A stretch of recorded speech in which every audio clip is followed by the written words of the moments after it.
नमस्कार, ग्लोबल न्यूजमा स्वागत छ। म वसुधा केसी।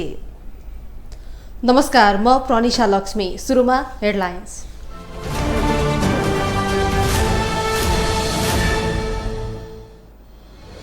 जितको दम्ब नदेखाउन कांग्रेसलाई माओवादी अध्यक्षको चेतावनी। गठबन्धन टुट्नेमा प्रधानमन्त्री त्रसित रहेको नेता गजुरेलको दावी। जनअपेक्षा सम्बोधन गर्ने गरी नै बजेट ल्याएको अर्थमन्त्रीको दावी। अनावश्यक रूपमा पैसा बाँड्ने नीति नरहेको जिकिर। समयमै पुस्तक नछापेर लाखौं बालबालिकाको भविष्यमा खेलवाड गर्दै सरकार। अझै कम्तीमा 1 महिना लाग्ने।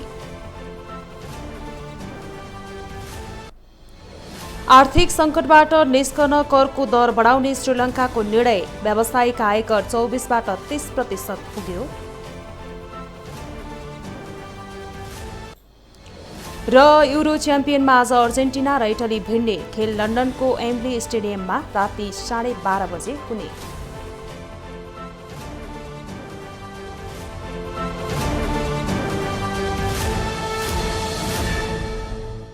ग्लोबल न्यूज अब विस्तारमा। नेकपा माओवादी केन्द्रका अध्यक्ष पुष्पकमल दाहाल प्रचण्डले सत्तारूढ दल नेपाली कांग्रेसलाई ठूलो पार्टी हुनुमा दम्ब नदेखाउन आग्रह गर्नुभएको छ। काठमाडौँमा आज आयोजित कार्यक्रममा अध्यक्ष दाहालले नेपाली कांग्रेसलाई निर्वाचनमा ठूलो दम्ब भएकोमा दम्ब र अहंकार नदेखाउन आग्रह गर्नुभएको हो। उहाँले कांग्रेसमा दम्ब चुलिएर माओवादी केही पनि होइन भन्ने व्यवहार देखाउन थाले एमालेलाई जस्तै ठेगान लगाउने चेतावनी दिनुभयो।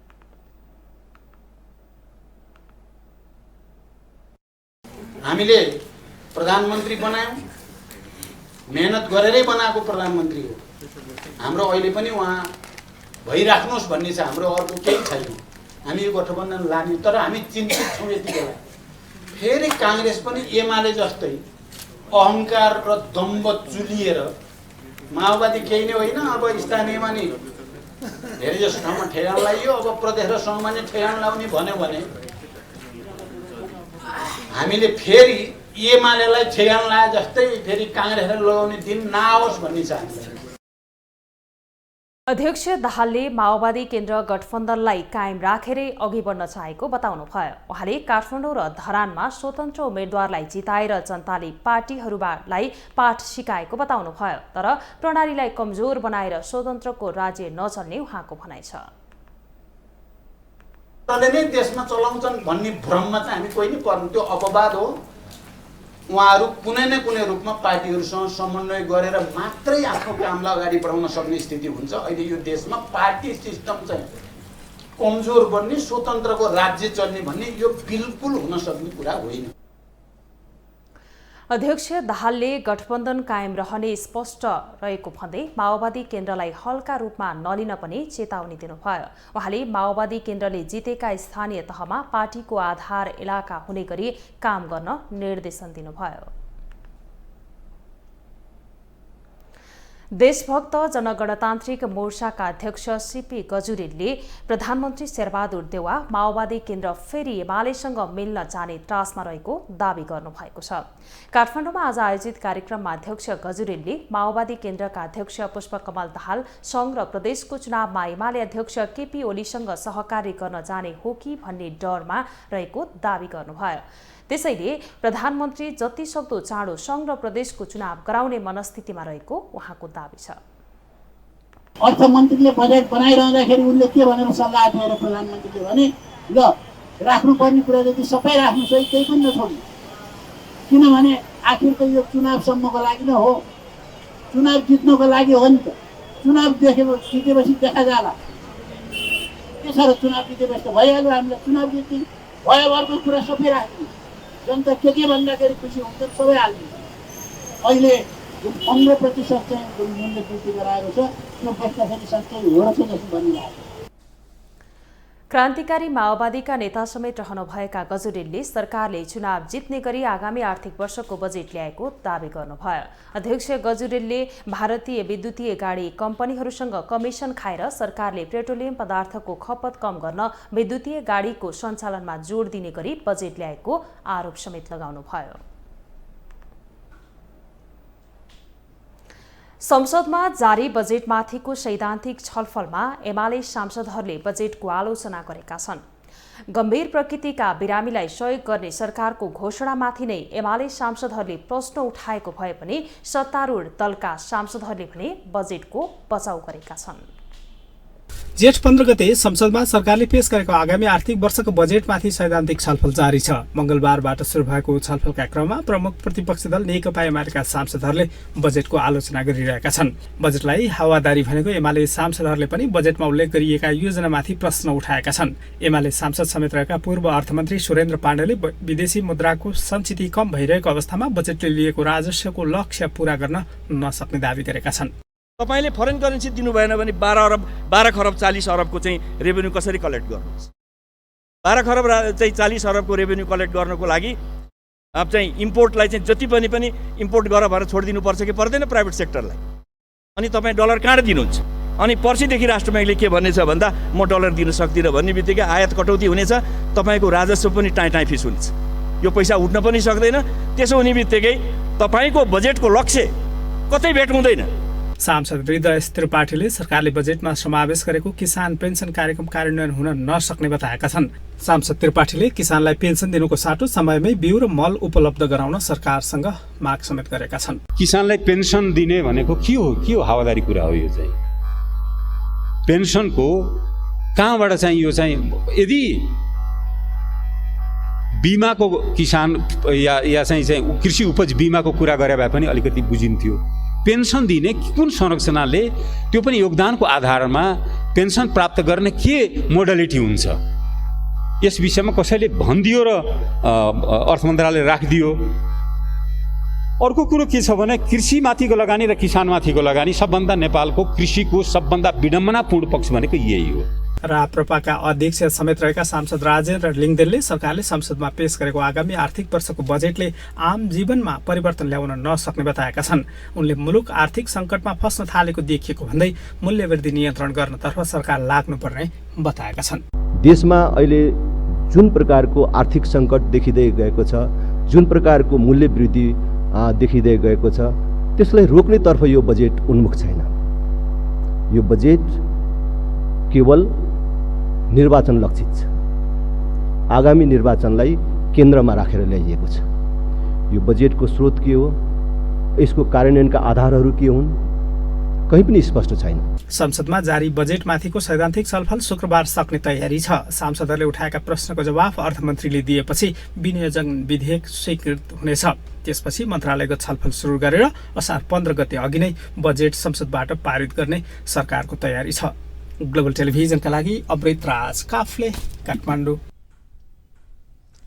अर्थमन्त्री जनार्दन शर्माले आगामी आर्थिक वर्षको बजेट अनुदान लक्षित नभएको बताउनु भएको छ। राष्ट्रिय सभामा आर्थिक वर्ष 2079-80 को बजेटमाथिको सामान्य छलफलमा सांसदले उठाएका प्रश्नको जवाफ दिँदै मन्त्री शर्माले अनावश्यक रूपमा पैसा बाँड्ने कुरा कतै नगरेको जिकिर गर्नुभयो।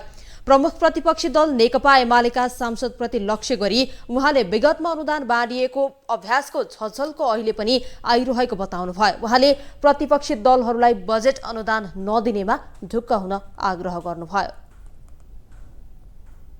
अभ्यासको स्मरण होला, बिल्कुल छैन। प्रोत्साहन, किसानले दुध दुयो त्यसलाई प्रोत्साहन पायो, किसानले आलु उत्पादन गर्यो प्रोत्साहन पायो, किसानले उखु उत्पादन गर्यो प्रोत्साहन पायो, किसानले धान उत्पादन वृद्धि गर्यो प्रोत्साहन पायो। मन्त्री शर्माले प्रतिपक्षले इन्डक्सन चुलो बाँडेर भोट साट्न खोजेको आरोपप्रति आपत्ति जनाउनुभयो।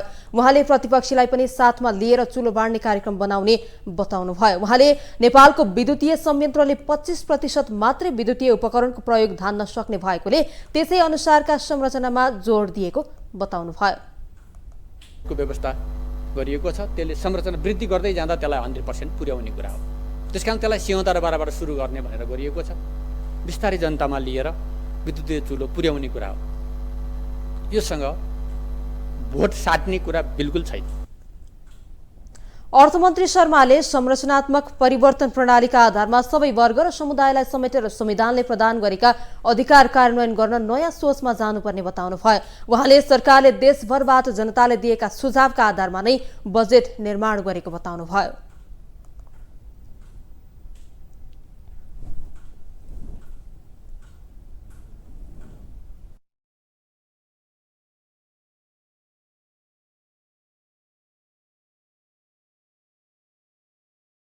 उत्पीडितहरूले जे कुरा गर्नुभएको थियो, जे माग गर्नुभएको थियो, उहाँहरूको माग, उहाँहरूको सुझाव टोल फ्री नम्बरबाट देशभरिबाट जे सुझावहरू मैले प्राप्त गरेको थिएँ, यो मैले बनाएको होइन। तिनै गरिब उत्पीडित जनता, तिनै यो देशका अर्थशास्त्री, तिनै बुद्धिजीवी है, ती आम राजनैतिक पार्टीहरू, तिनको मार्गदर्शनलाई मैले प्रस्तुत गरिदिएको मात्रै हो। आर्थिक वर्षका लागि ल्याएको बजेट जनताले प्रष्ट रूपमा बुझिसकेको बताउनुभयो। उहाँले जनताले बजेट कृषिमा जाने रहेछ भनेर कृषिमा लाग्नुपर्ने धारणा राखिरहेको बताउनुभयो। कुनै बेला आफैले बोलेको कुरा यति बेला अर्थमन्त्री जनार्दन शर्माको गल्पासो बनेको छ। गत साल बजेटबारे अन्तर्वार्ता दिँदै शर्माले शिक्षा र स्वास्थ्यमा बजेट घट्नुका कारण कमिसन रहेको दावी गर्नुभएको थियो। अहिले अर्थमन्त्री रहेका बेला शिक्षा र स्वास्थ्यमा बजेट कटौती गरेपछि उहाँमाथि गम्भीर प्रश्न खडा भएको छ। कतै कमिसन नआउने भएरै स्वास्थ्य र शिक्षामा बजेट काटिएको त होइन? सुरुमा यो हेर्नुहोस्, शिक्षामा छुट्याएको बजेटबाट कमिसन आउँदैन, सिधा कुरा छ है। अन्तको बजेटबाट कमिसन आउँछ। आजको राजनीति व्यापार भएको छ, राजनीति जनसेवामा छैन, राजनीति व्यापारमा गइसक्यो। यो भिडियो सामग्री गत सालको हो, अर्थात् आर्थिक वर्ष 2078-79 को बजेट तत्कालीन अर्थमन्त्री विष्णुप्रसाद पौडेलले संसदमा प्रस्तुत गरेपछिको केही दिनमा हालका अर्थमन्त्री तत्कालीन माओवादी केन्द्रका नेता संसदको सदस्यको हैसियतले जनार्दन शर्माले जुम मार्फत बजेट बारे अन्तर्वार्ता दिँदै गर्दाको हो। अर्थमन्त्री शर्माले प्रश्नसँग भनेका छन्, सरकारका अर्थमन्त्रीहरूले कमिसन नआउने भएर नै शिक्षा र स्वास्थ्य क्षेत्रको बजेट कम विनियोजन गरेको भनेर। राजनीतिक कोर्स परिवर्तन भएपछि उनै शर्मा अहिले अर्थमन्त्री पनि छन् र आर्थिक वर्ष 2079-80 को बजेट पनि संसदमा प्रस्तुत गरिसकेका छन्। तर पुरानो अन्तर्वार्ताले उनी विवादमा तानिए। उनले 1 वर्ष अघि बोलेको कुराले उनलाई विवादमा तानेको मात्रै छैन, भिडियो सामाजिक सञ्जालमा भाइरल हुनुको साथसाथै उनको चर्को टिप्पणी र आलोचना भइरहेको छ। उनलाई आरोप छ, कमिसन नआउने भएर नै तपाईले पनि स्वास्थ्य र शिक्षा क्षेत्रमा बजेट कम छुट्याउनु भएको हो। शिक्षाको बजेट त 20% हुनु पर्थ्यो, स्वास्थ्यको बजेट 20% हुनु पर्थ्यो भन्दै उहाँले के भन्नुभएको छ भने त्यहाँ किन बजेट बढाउँदैनन् अर्थमन्त्रीहरू भने त्यहाँबाट कमिसन आउँदैन, उहाँले त्यो भन्नुभएको छ। आज उहाँ स्वयं अर्थमन्त्रीको रूपमा यहाँ बजेट प्रस्तुत गर्नुभएको छ। शिक्षामा उहाँले कुनै उल्लेख्य बजेट वृद्धि गर्नुभएको छैन। 20% को त खुरै छोडौँ, 10% को हाराहारी पनि पुगेको छैन। अब म अर्थमन्त्रीजीलाई नै सोध्न चाहन्छु, के साँच्चै कमिसन नआउने भएर शिक्षा स्वास्थ्य जस्ता क्षेत्रहरूको बजेट कटौती गर्नुभएको हो त? त्यसो त अर्थमन्त्री शर्माको अन्तर्वार्ता गत सालको भएकाले धेरैले वास्ता गरेका थिएनन्। तर प्रमुख प्रतिपक्षी दल नेकपा एमालेका सचिव तथा सांसद योगेश कुमार भट्टराईले भिडियो प्रकरण संसदको रोस्टममै कमिसन नआउने भएकाले शिक्षा र स्वास्थ्य क्षेत्रको बजेट कटौतीको आरोप अर्थमन्त्री जनार्दन शर्मामाथि लगाएपछि शर्मालाई आफैले बोलेको कुरा गल्पासो बनेको हो। शिक्षामा छुट्याएको बजेटबाट कमिसन आउँदैन, सिधा कुरा छ है। अन्तको बजेटबाट कमिसन आउँछ। आजको राजनीति व्यापार भएको छ, राजनीति जनसेवामा छैन, राजनीति व्यापारमा गइसक्यो। संसदमा सांसद भट्टराईले अर्थमन्त्री शर्मामाथि प्रश्न गर्दा उनको हाउभाउ पनि हेर्न लायक थियो। अर्थमन्त्री शर्मा तिनै व्यक्ति हुन् जति बेला उनी सरकारमा थिएनन् उनले कम्तीमा स्वास्थ्य र शिक्षा क्षेत्रमा बजेट 20% विनियोजन गरिनुपर्छ भन्दै चर्को स्वरमा भन्दै आएका थिए। तर उनी सरकारमा आए, त्यसमा पनि उनैले भागबण्डा गरेको बजेटमा शिक्षामा मुस्किलले 10% मात्रै बजेट छुट्टिएको छ भने स्वास्थ्यमा गत सालको भन्दा कम छ। त्यही कुराको उत्तर सांसद भट्टराईले शर्माबाट संसदको रोस्टमबाटै खोजे। अब म अर्थमन्त्रीजीलाई नै सोध्न चाहन्छु, के साँच्चै कमिसन नआउने भएर शिक्षा स्वास्थ्य जस्ता क्षेत्रहरूको बजेट कटौती गर्नुभएको हो त? सरकारले आइतबार आगामी आर्थिक वर्षका लागि 17 खर्ब 93 अर्ब 83 करोड रुपैयाँको बजेट ल्याएको थियो, जसमध्ये स्वास्थ्य क्षेत्रका लागि कुल बजेटको 5.75% बजेट मात्रै सरकारले विनियोजन गरेको छ। स्वास्थ्य क्षेत्रले यो वर्ष पाएको बजेट चालु आर्थिक वर्षको भन्दा कम हो। चालु आर्थिक वर्षमा स्वास्थ्यले सङ्घमा मात्रै 1 खर्ब 1 अर्ब बजेट पाएको थियो। गत वर्ष सरकारले ल्याएको बजेट मध्ये 7.45% हिस्सा स्वास्थ्य क्षेत्रले पाएको थियो। यसरी बजेट घट्नु र अर्थमन्त्रीको विवादित भिडियो सामग्रीमा किन घट्छ बजेट भन्ने प्रश्नको उत्तर पनि स्पष्ट हुनुले यसपटक स्वास्थ्य शिक्षामा बजेट कमिसन नआउने भएर नै पो घटेको त होइन भन्ने प्रश्न जोड तोडका साथ उठिरहेको छ। क्यामेरामा विजय ठकुराठीका साथमा विकास आचार्य, काठमाडौँ।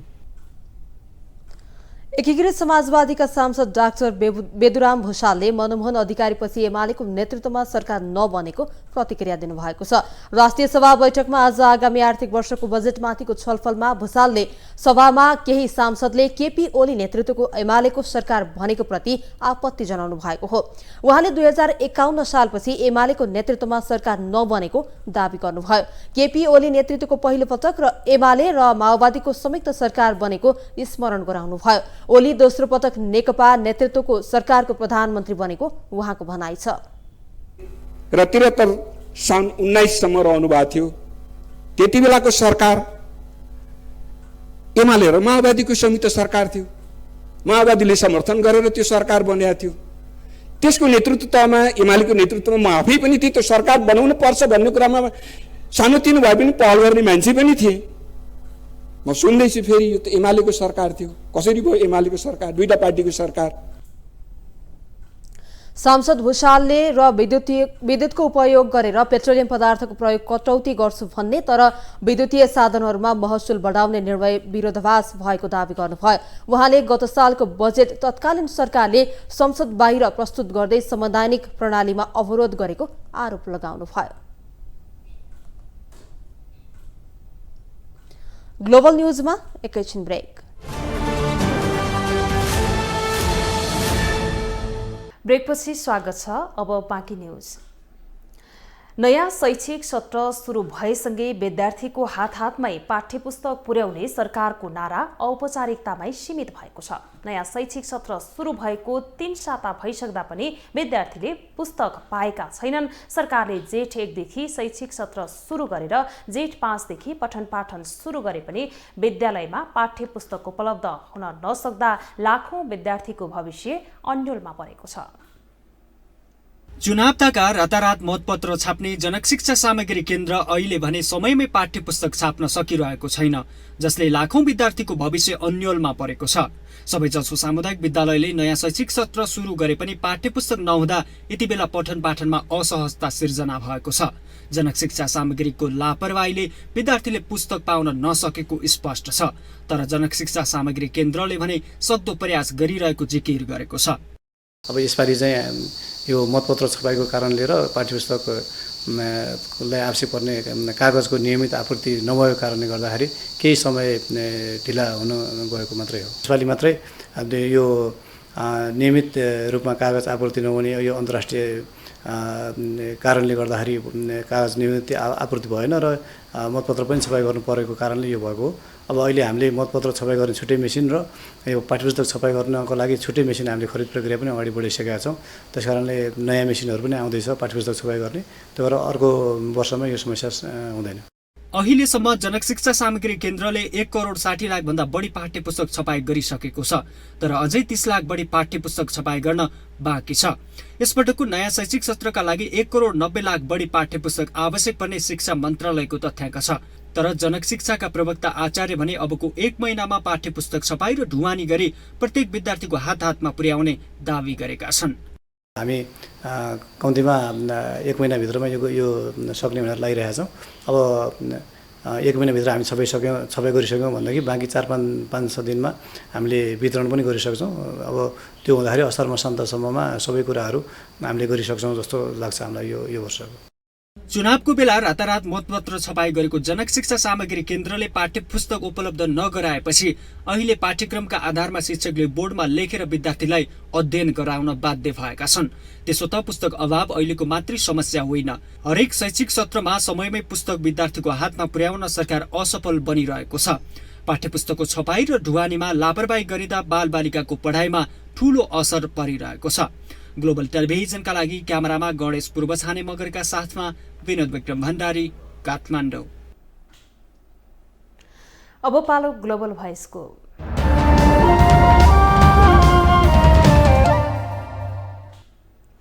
शैक्षिक सत्र सुरु भइसकेपछि पनि विद्यार्थीले पाठ्यपुस्तक नपाउने समस्या नौलो होइन। वर्षेनी यो समस्या दोहोरिने गरेको छ। यसै सन्दर्भमा ग्लोबल भोइसमा आज हामीले सर्वसाधारणलाई सोधेका छौं, शैक्षिक सत्र सुरु भइसक्दा पनि विद्यार्थीले पाठ्यपुस्तक नपाउनुलाई के भन्नुहुन्छ? शिक्षा क्षेत्रमा अहिलेसम्म किताब नपुग्नु विद्यार्थीहरूलाई अब कहाँ दुर्गम क्षेत्रतिर है यस्तो त विचार गर्नुपर्ने हो नि त। अब यहाँ मन्त्री बसेका छन्, खालि जिल्ला मात्रै के अरे राजधानीमा मात्रै बसेका छन् है, सुख सुविधाले बसेका छन्। उहाँ गाउँमा विद्यार्थीहरूलाई चाहिँ किताब छैन, बिचरा अब चाहिँ के कार्यक्रमहरू छ त्यो गाउँमा पुग्या पनि छैन विद्यार्थीहरूको लागि आउने कार्यक्रमहरू होइन। त्यस कारणले त यस्तो त मन्त्रीहरूले अलिक ध्यान दिनुपर्ने कुरा हो नि त। आजसम्म चाहिँ अब भनौँ न हामीले यो धेरैपल्ट सुनिसक्यौँ यस्तो कुराहरू। अब भने टाइममा किताबहरू नपुग्ने दुर्गम क्षेत्रतिर है, अब चाहिँ उनीहरूले पढ्न नपाए कसरी जाँच दिने उनीहरूले समयमा किताब नपुगेपछि। यो प्राथमिकता चाहिँ पहिलो कुरो नेपाल सरकारको एकदमै नलायक हो यो है। मैले बुझेअनुसार हाम्रो बालबालिका भनेको भोलिको देशको कर्णधार हो है। अन्धकारमा परिरहेका छन् शिक्षा, स्वास्थ्य, खानेपानी, त्यसपछि यातायात, स्वास्थ्य, यिनी भनेको हाम्रो जनजीवन नभई नहुने कुरा हुन्। त्यसमा पनि शिक्षा छैन भने त हामी पुरै अन्धकार, हाम्रा बालबालिकाको भोलिको भविष्य के हुन्छ त्यो नेपाल सरकारले सोच्नुपर्ने कुरा हो। र त्यसको साथसाथै म चाहिँ अहिले यी भइरहेका यी जति पनि माथिल्लो निकायमा रहनुभएको सरकारी निकाय पक्षमा हुनुहुन्छ नि, उहाँहरूलाई चाहिँ के भन्न चाहन्छु भने यही मार्फत उहाँहरूको पनि छोराछोरी होला र उहाँहरू पनि पढे लेखेर त्यहाँ पुग्नु भएको होला। र अहिले हाम्रो नयाँ शिक्षा लागू भएको पनि, नयाँ पाठ्यक्रम चेन्ज भएको पनि करिब अहिले त 4-5 महिना भइसक्यो है।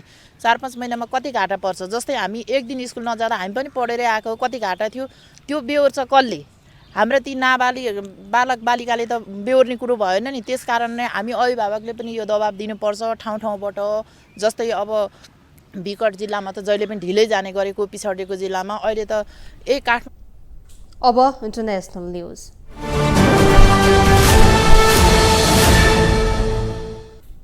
श्रीलङ्काको सरकारले कर बढाउने घोषणा गरेको छ। देश आर्थिक सङ्कटमा फसिरहेकोले त्यसलाई सुधार गर्न सरकारले मूल्य अभिवृद्धि कर र व्यावसायिक आयकर बढाउने घोषणा गरेको अल जजिराले जनाएको छ। भ्याट 8%बाट बढाएर 12% पुर्याउने घोषणा गरिएको छ भने व्यावसायिक आयकर 24%बाट बढाएर 30% पुर्याउने प्रधानमन्त्री रनिल विक्रमासिंहेको कार्यालयले विज्ञप्ति निकालेर जानकारी दिएको छ। यस्तै व्यक्तिगत करदातालाई दिँदै आएको राहत पनि कटौती हुनेछ। कर बढाएर केही हप्ताभित्रै अन्तरिम बजेट प्रस्तुत गर्ने भन्दै विज्ञप्तिमा सन् 2022मा राजस्व सुधारबाट सुदृढ आर्थिक योजना कार्यान्वयन गर्नु र सही ढङ्गले खर्च व्यवस्थापन गरिनु आवश्यक रहेको बताइएको छ। श्रीलङ्काको तथ्याङ्क कार्यालयले मे महिनामा मुद्रास्फीति बढेर 39.1% पुगेको र यो तथ्याङ्क अहिलेसम्मकै सबैभन्दा उच्च रहेको जनाइएको छ।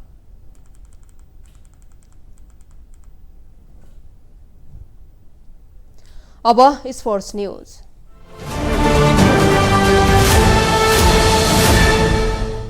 लन्डनको वेम्बली स्टेडियममा विश्व फुटबलका 2 महादेशीय विजेताहरूले आज राति प्रतिस्पर्धा गर्दैछन्। युरो च्याम्पियन इटालीले कोपा अमेरिका च्याम्पियन अर्जेन्टिनाको सामना गर्दैछ। खेल नेपाली समयअनुसार राति 12:30 बजे सुरु हुनेछ। विश्वकप छनौटमा अप्रत्याशित रूपमा बाहिरिएको इटालीका लागि अर्जेन्टिनालाई पराजित गर्दै आफ्नो उत्कृष्ट छवि फर्काउने चुनौती छ। पछिल्लो समय उत्कृष्ट फर्ममा रहेको अर्जेन्टिना विश्वकपको उपाधि दावेदारका रूपमा आफूलाई कायम राख्ने धौनमा हुनेछ। लियोनल स्कालोनीको नेतृत्वमा उत्कृष्ट प्रदर्शन गरिरहेको अर्जेन्टिना 1 वर्षमा आफूलाई अजय टिमका रूपमा स्थापित गरिरहेको छ। पछिल्ला 31 खेलमा अपराजित रहेको अर्जेन्टिना सर्वाधिक फराकिलो हारविहीन यात्रामा रहेकोले उसका लागि इटालीको चुनौती यो अर्थमा पनि महत्त्वपूर्ण हुनेछ।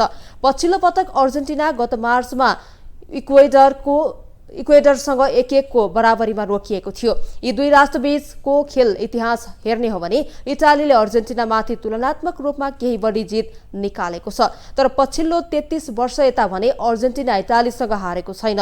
दुई टोलीबीच भएका 16 मध्ये 6 खेलमा इटालीले जित निकालेको छ। अर्जेन्टिनाले इटाली विरुद्ध 5 जित हात पारेको छ भने 4 खेल बराबरीमा सकिएको छ। ग्लोबल न्यूजको अन्त्यमा हेडलाइन्स पुनः एकपटक।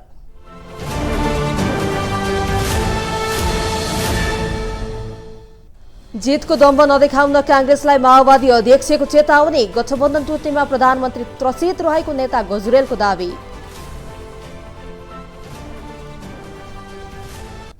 जनअपेक्षा सम्बोधन गर्ने गरी नै बजेट ल्याएको अर्थमन्त्रीको दावी। अनावश्यक रूपमा पैसा बाँड्ने नीति नरहेको जिकिर।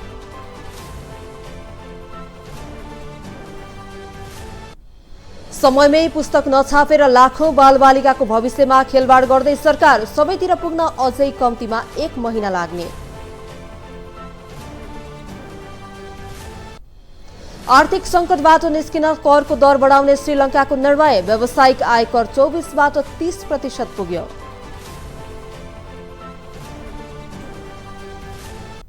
र युरो च्याम्पियनमा आज अर्जेन्टिना र इटाली भिड्ने। खेल लन्डनको वेम्बलीमा स्टेडियममा राति 12:30 बजे।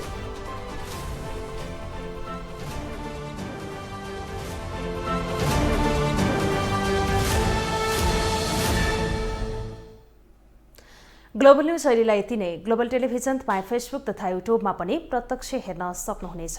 ग्लोबल टेलिभिजन हेर्दै गर्नुहोला। नमस्कार।